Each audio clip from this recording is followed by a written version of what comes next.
welcome to another episode of our ContinuousX podcast, where we search for X in the SDLC equation.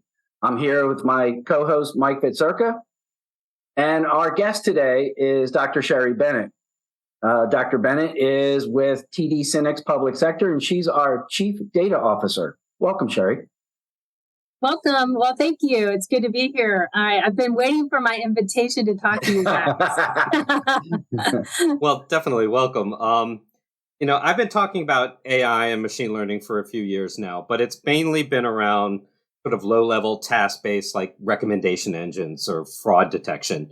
But in the past couple of months, I've been looking into AI, and I got into Stable Diffusion, which is an AI art generation, and of course, ChatGPT, large language models. Yeah. Clearly, something's changed, and so a lot of what I hear around the topic now is a lot of fear, but a lot of hype, and even though like AI and deep learning's been around 30, 40 years, something along that lines, at a hype cycle, it seems like we're at the start of things because there was no expectations to have a disillusionment with it. People are just shocked and going, wait, it can do what now? Oh my, really? So I was thinking, gee, if we only knew a distinguished data scientist in the company that might be able to come on and explain some generative AI and sort out the facts from hype, would that be really great for me? Cool. And our audience. I think that would be great. So welcome. Well, what has changed? What has changed? Well, that's a really good question. AI has been around for a very long time. I mean, back to the 60s, 50s. I mean, from like a researcher perspective, I think that the thing that has changed over the last 20 years is just the change in technology, the internet, all the data that's being generated, the different forms of it. We now have the capacity to store this large amount of information coming at us very fast and tripling in size, as we all know. And we have infrastructure and we have methods to wrangle it and analyze it. So that's really fundamentally what's changed. And so, whereas before big data was the buzzword, more and more, AI is turning into the buzzword. And frankly, a lot of what people call AI is not really AI. But, you have things being popularized around AI, and certainly, the buzz is going to probably be persistent from now on because of something like ChatGPT. It's captured the imagination of pretty much everybody across industries. Families, they're talking about it. Kids are using it in schools. People are doing their homework with it. People and marketing departments are leveraging it to do their jobs every day. It hit South Park, so we've hit. Yeah, and it hit South Park. So Cartman or whatever his name is. No, it wasn't Cartman, but whatever. Cartman was there, sure. Yeah. I mean, it's a good use. Like, how do you write a nice text message to your girlfriend if you don't lack, elegant words to express your affections? So there's a lot of, interesting ways to use ChatGPT, and it's, again, sort of captured the imagination of everybody. And it's really shown some of the power and potential of what AI can do. But, in reality, it's a large language model. It's reinforced learning, but it's a chatbot on steroids. That's really what it is. It's leveraging data from the internet, all the information people are typing in, little information about who you are and things of that nature. So it's taking in a lot of data. And some of those fears that you hear about AI taking over jobs and starting to control our lives, it's not going to do that. But some of the concerns about where it could take us, are certainly coming back into the foray and some of the public debates. But I think it's a good thing. To me, AI, when I hear people talk about it, even in all the federal news wires and the programs and stuff, when people talk about it, it's still a little naive in the sense that, where people were talking about the cloud 10, 15 years ago. And now people are actually, we've moved beyond moving to the cloud. Now people are talking about hybrid cloud and moving workloads. And, we're starting to really leverage the cloud, right, in the public sector. I think we're really on the cusp of starting to use AI in the public sector. And so the more that we see some of these popularized things that, the drawing of art, Dave Blankenhorn, who we work with, he loves stuff like that. He uses it to make some of his own art and stuff. I think it's captured the imagination, and people are feeling a little, feeling like it's real, and it actually does have some utility and can be used to change lives and operations and things of that nature. So I'll stop there for a second. Well, that's a great lead in, Sherry, because not only are you chief data officer, but you lead our tech domain approach to go-to-market strategy for TD SYNNEX Public Sector under the title of data innovation. So what are the certain challenges that AI or data in a general term are in the public sector that's unique, juxtaposed against the commercial sector? Yeah, no, that's a really great question. And I think there's a couple of things. There's actually numerous things, but I think the ones that I keep seeing the most, and as somebody who's actually, who's been in the private sector and led teams building, these type of solutions, one of the biggest things that I see exists in the public sector is actually finding the talent and the people that do this kind of work. And we've heard about that technical shortage of engineers, data scientists, coders. We know that exists. In the United States, period. But in the public sector too, kind of competing for that talent, there's some extra challenges because of pay, because of, frankly, some of the excitement. Kids coming out of college may not feel that need to sort of give back yet. And so they go in private industry, which, is a great way to learn really quickly. And some of the good work is being done in the commercial area right now. That said, so that the talent is not in some of these departments. And coupled with that is that some of the infrastructure that these agencies have is not equipped to deal with some of the data that's required to be managed. They don't have the requisite information architecture to actually to test and deploy these type of workloads.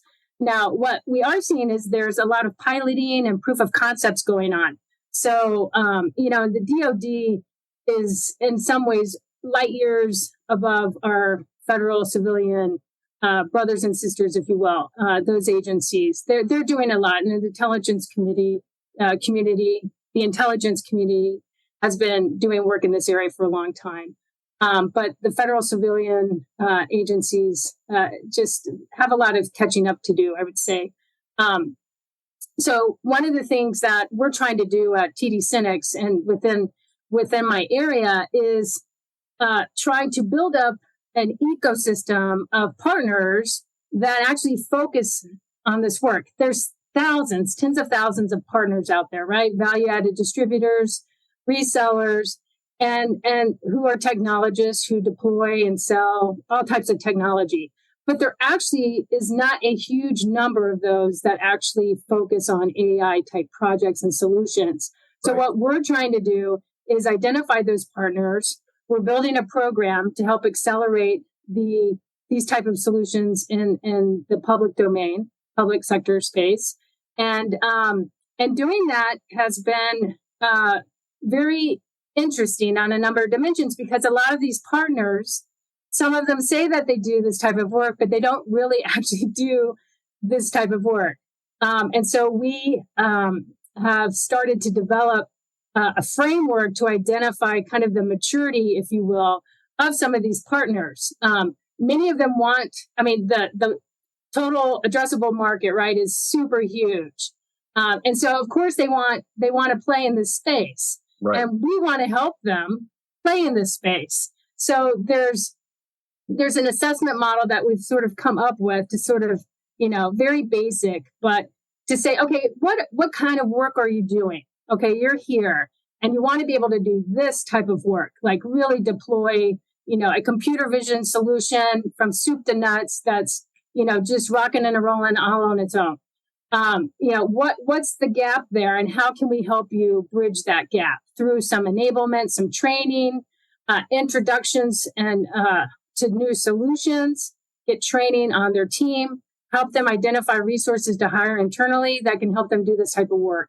And so I feel if we do that and we are able to build a very vibrant ecosystem, I feel like some of the gap that you see between the DoD and the Fed Civ agencies, we'll be able to bridge that gap, because many of these agencies, they're not going to be able to hire enough people to do the work, to own the work, to manage the workloads in the next 5 years. And you hear everyone, oh, we've got to, we got to start moving quickly, because 5 years, we can't wait for 5 years. Well, the only way we're going to be able to move that fast is by leveraging partners, FSIs, that sort of thing. Well, yeah, Mike and I, go ahead, Mike. Well, I was just going to say that I think that's why what we've been saying is you've got to keep ahead on the DevSecOps. You got to keep agility in your development, because when things like AI come and say, hey, we now have these new AI services that can do all these wonderful new things, you got to be able to take advantage of it. You have to be architected to take advantage.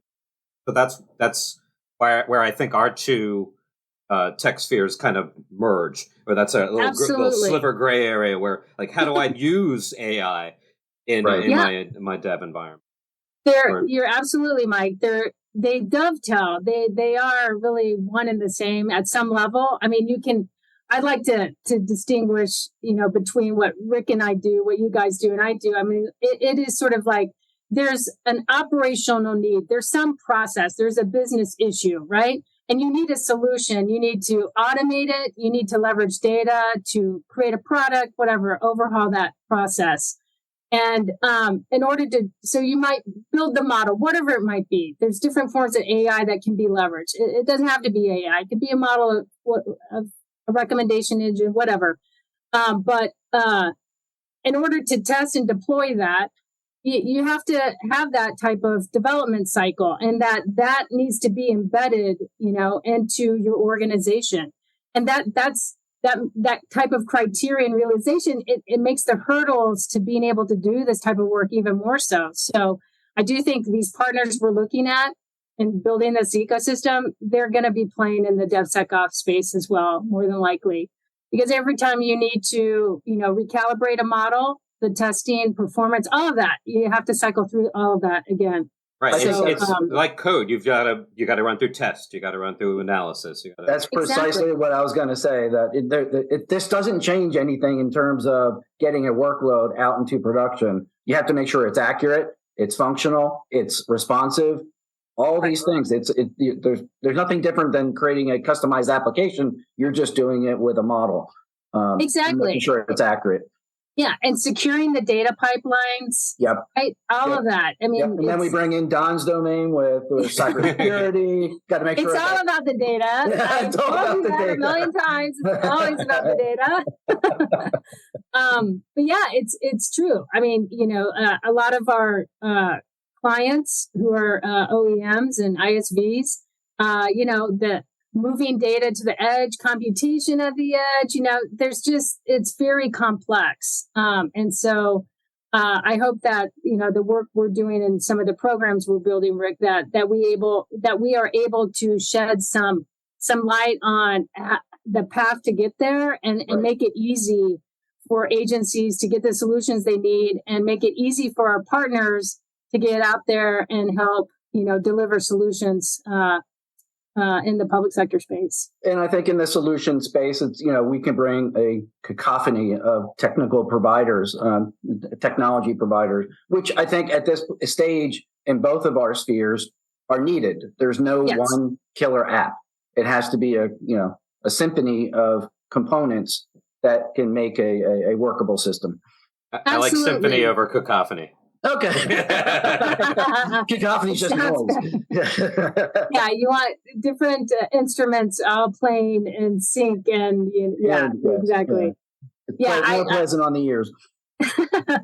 Yeah, I agree. I mean, a lot of the AI companies over the last 10 years, as they develop, most of them are coming directly from commercial. They're handling some very niche requirements, right, in a particular business, a particular vertical.